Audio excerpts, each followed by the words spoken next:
What is up, my loves? Welcome back for another video. Today I'm playing in a wig from Dola. They sent over a gorgeous wig, but before we get into it, they also sent over the wig grip and the bra strap like elastic band. And without further ado, here she is. Absolutely gorgeous fake scalp. This is a straight wig, and as you guys can see, that texture, that sheen, that scalp, everything is going to be popping about this wig. So this is a fake scalp wig, 22 inches, 180% density. And this is my hair. It's been in the same two braids for like a week straight. It's time to co-wash. I just put it in a ponytail, flip it up underneath the wig cap. Definitely not the flattest, but it gets the job done so that I'm actually having access to my hair. So we're going to start our install. I start off by cutting off any excess lace that I will not be able to cut off once the wig is on. I also adjust the straps in the back to go as tight as they can. Again, this one came with the adjustable elastic band, so I went ahead and added that to my wig because I definitely wanted to get that maximum benefit. This is going to make the wig glueless if you choose to wear it glueless, or like if your wig comes up and the glue kind of gets untacky, so to speak, it'll help your wig to stay in place and not fall back. Now I kind of just brush through it and kind of just see what we're working with and decide to just go ahead and start straightening the roots with my electric hot comb. Of course, everything I used is listed in the description bar as usual. And as you guys can see, like once I start hot combing the roots, it's almost like the hairline becomes transparent in a way that you kind of get to see it, and it's a little bit more defined how nicely pre-plucked this wig is, and that really gets me super excited. This is why I like to go ahead and straighten out the hairline before I even cut off the lace, because sometimes you kind of have a facade and you think, oh, it's pre-plucked, it's good, and then you kind of cut off the lace, bomb the wig down, and you realize you need to do a little bit more. They did hit you with a 13x6, so there is 6 inches of parting going backwards, 13 inches of parting going from ear to ear, which I'm going to cut off any excess I don't need in just a moment. But again, I'm going through and pretty much straightening out all the roots because I want everything to be super flat and bone straight when it's all said and done. And as you guys can see, I didn't need to tint the lace or bleach the knots because everything is done for me with the fake scalp method. Absolutely gorgeous wig already.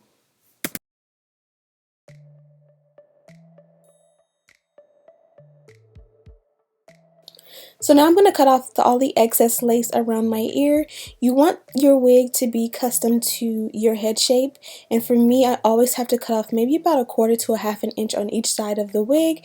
That way the wig cuffs my hairline, or like around my head, so to speak, and it just sits perfectly.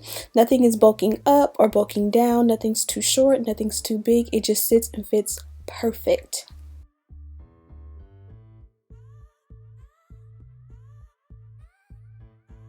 Now I'm going to tweeze, which is pretty much self-explanatory. I'm going to go ahead and let you guys just watch, but I like to break up the front of the hairline a little bit and then go behind the hairline as well. This part is optional. Again, this one is pre-plucked, so it actually was beautiful without doing any work at all.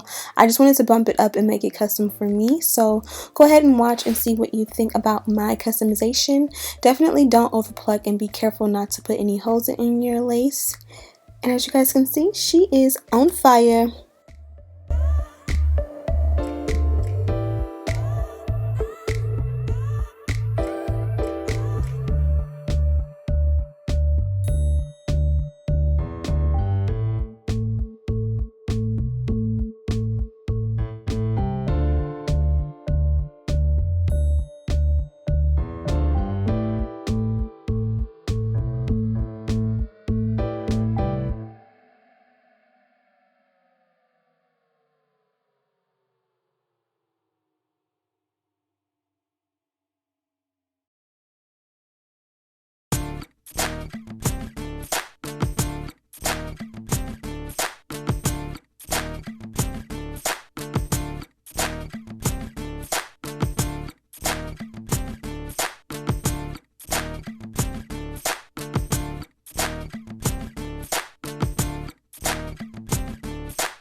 So now that we've bonded her down, we kind of take our time and just make sure that everything is flat, smooth, and exactly where it needs to be.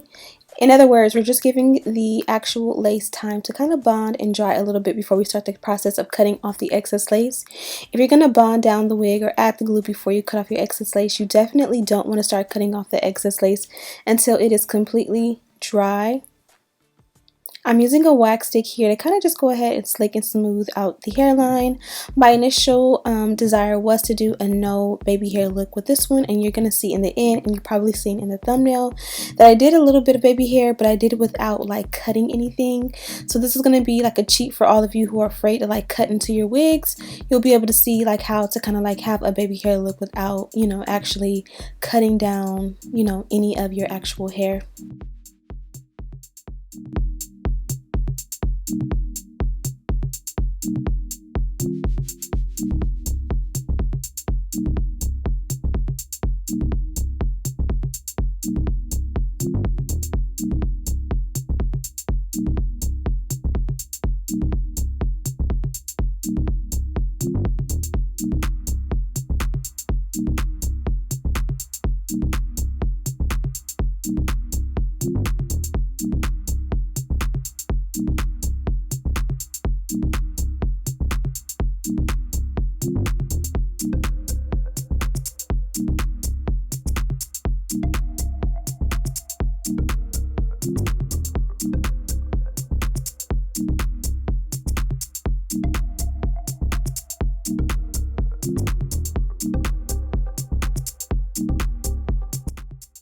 Now that we've cut off all the excess lace, you guys can kind of see I just made the decision to cut off all that sideburn.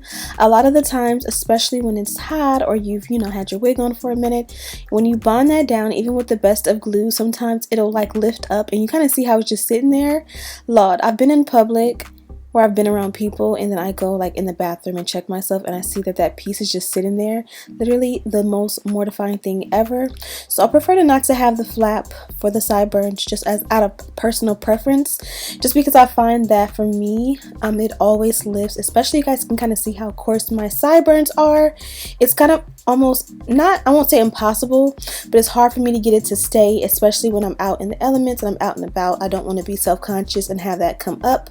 So I just kind of cut it off and kind of just blend my sideburns with the actual wig. And normally I can use a good edge control and that works out. You can also see the very tips or edges have like a white cast to it. This always gives the illusion that the wig is not bonded down. The wig is bonded down perfectly, but I don't know why it just gets white, and my foundation powder or contour powder will definitely camouflage that. Also here I am doing the baby hair method that I was telling you about. I literally didn't even add any edge control or mousse. You guys know mousse is my favorite edge control at the moment. But you guys can see I just took a baby hair brush and I literally just started swooping.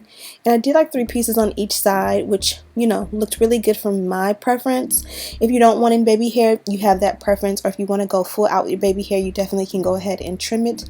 You know, section off the baby hair, trim it down, get the mousse, and do all of that. This kind of was just like a last minute, like I didn't want, you know, to do it straight back in baby hair. And this was kind of like subtle but not subtle. And again, it's easier for those of you who do not have any desire to cut any like baby hair in your wigs.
So wigs are all about finesse. Once I went ahead and took off the scarf, you guys kind of see I just added a little bit of foundation powder to go ahead and match and make sure that there was no demarcation. And I kind of realized that even though I added the powder, there was a little bit of glue that kind of shined through and had that little shiny patchy look. That is very clockable and very, very, very annoying to me. So I kind of just removed any excess glue, which for me is my got to be glued. I went ahead and added a powder to the parting and everything worked out amazing. Now I'm going to work on the ends. Now something that I always forget to do, which is such an oxymoron, is add my heat protectant at the very beginning when I am pressing out the roots. But nonetheless, I did add a heat protectant to the ends, and I actually have been obsessed with heat protectant lately. Let me know your favorite. I've been using this one here. I have it linked in the description bar, and I like the way it you know, obviously it protects your hair against your flat irons and your blow dryers, but it also kind of gives a nice sheen and it kind of cancels out the frizz. So it's almost like normally I would just add a serum. This kind of gives me that vibe, or you know, finish, but also protecting my hair at the same time, if that makes any sense. And I feel like my hair presses better with it as well. So get you a heat protectant, a really good one. And if you have a good one, let me know which one you love, because I would love to try a few different brands. So here we are, primping and finessing, straightening out the ends. Forgive the bump in the back of my head. Again, my braids are not flat. It's just two cornrows back there, so it's not as flat of an application, but I'm still slaying. I don't care what nobody says.